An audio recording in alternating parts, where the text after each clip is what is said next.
The sadness would never leave her. It clung like a shadow that refused to fade. And deep inside, she knew it was because she had loved Malcolm Jamal Warner in a way the world could never understand. As a brother in the fight for truth, as a man whose presence made her feel she had done something right in her life, and the day the news broke that he was gone, the day the headlines screamed of his sudden death, something inside her shattered in a way that could never be put back together, because to her, and to many who knew him, this was not just a tragic accident. No, this was something far more sinister, a hidden truth buried deep within the walls of Hollywood's darkest corridors, a truth now clawing its way into the light. And Regina King, once a trusted friend and confidant of Malcolm, found herself standing at the center of the storm, holding on to a secret so devastating it could destroy one of the most powerful men in the entertainment industry. She had heard it herself, not through whispers, not through rumor, but with her own ears. Bill Cosby, the man the world once called America's father, the man whose smile had graced millions of living rooms, saying the chilling words, "Stop him by any means necessary." Those words echoed through her mind like a curse, each repetition sending a wave of nausea through her because they were not just words, they were an order, and that order had sealed Malcolm's fate. Malcolm, who had stumbled upon something dangerous, something that could obliterate Cosby's empire in an instant, had been silenced before he could speak. The file he had been working on, the one he had guarded like his life depended on it, because it did, contained enough evidence to dismantle Cosby's career, his reputation, his power. And on the day he died, he had called Regina, his voice urgent, carrying a weight she had never heard before. "If I don't come back," he told her, "make sure this gets to the world."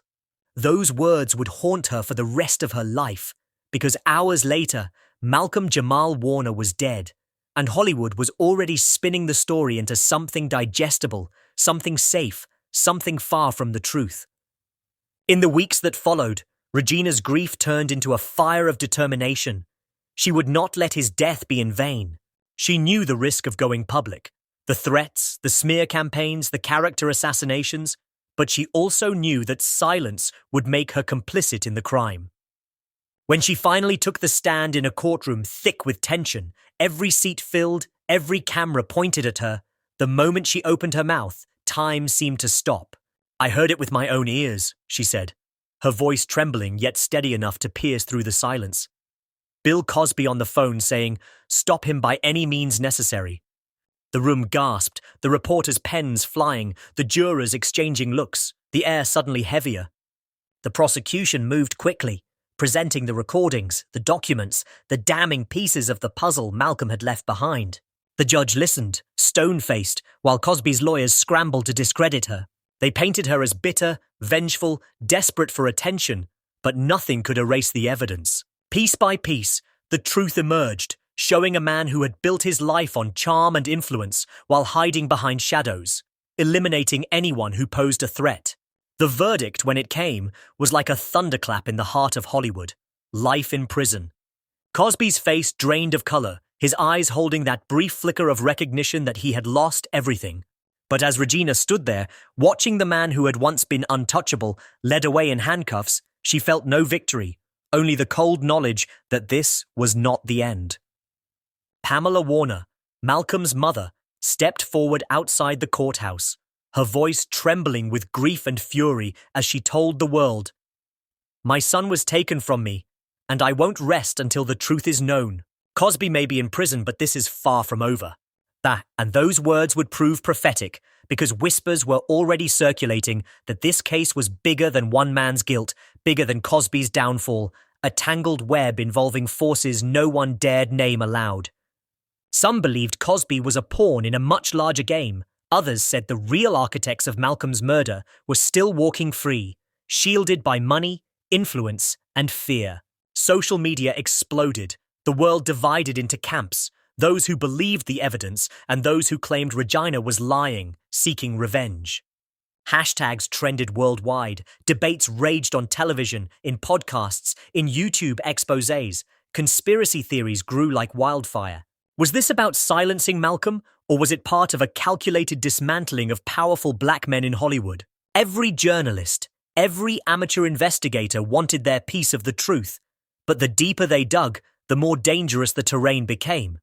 Regina found herself under constant surveillance, her pH. The storm did not calm after the verdict. If anything, the chaos grew sharper, more dangerous, because with Bill Cosby locked away for life, the vacuum left in the wake of his downfall began pulling darker truths into the open.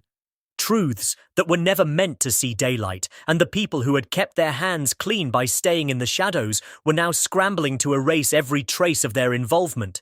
But some traces refused to be erased, lingering like bloodstains on a white carpet, visible to anyone who dared look closely.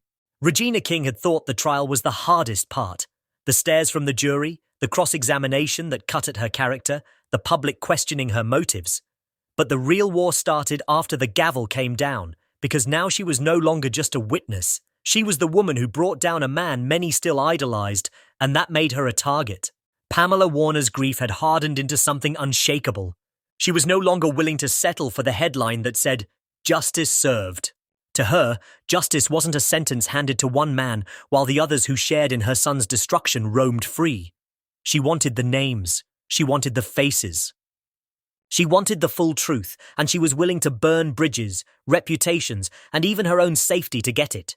When Agent X resurfaced with more encrypted files, the revelations were even worse than anyone had feared. The documents showed that Malcolm had been working on an exposé not only about Cosby's crimes, but about a network of abuse and blackmail that stretched across decades and involved some of the most untouchable figures in the entertainment industry. Hidden offshore accounts, coded emails, surveillance logs. Malcolm had compiled it all. He hadn't just been a threat to Cosby. He had been a threat to an entire system that thrived on silence. And that's why his death had been non-negotiable for them. The files also revealed that Malcolm had confided in 2 other people before his death, both of whom had since disappeared without a trace. The names were redacted, but the dates matched up to known cases of missing persons tied to Hollywood circles. Regina knew in her gut that those people had been handled the same way Malcolm had. Social media exploded again, this time with the hashtag #WhoKilledMalcolm, and the pressure on the authorities mounted. But the higher the pressure, the more resistance there seemed to be from inside the system itself. FOIA requests were denied without explanation. Journalists began receiving cease and desist letters for simply mentioning certain names. One reporter, known for his investigative work on industry corruption, died in a car crash the night before he was set to release a bombshell article on the case. The official cause? Brake failure. The public wasn't buying it. Pamela Warner's next press conference was raw, unfiltered, her eyes red from sleepless nights, but her voice steady as steel. "Do not tell me this is justice," she said. "Justice is not locking up one man while the others sit in their penthouses. Justice is not pretending the problem has been solved when the rot goes all the way to the top."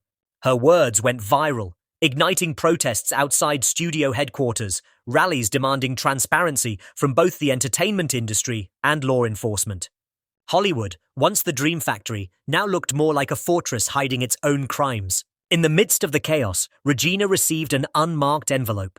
Inside were grainy photographs of Malcolm meeting with someone in a dimly lit parking garage just days before his death.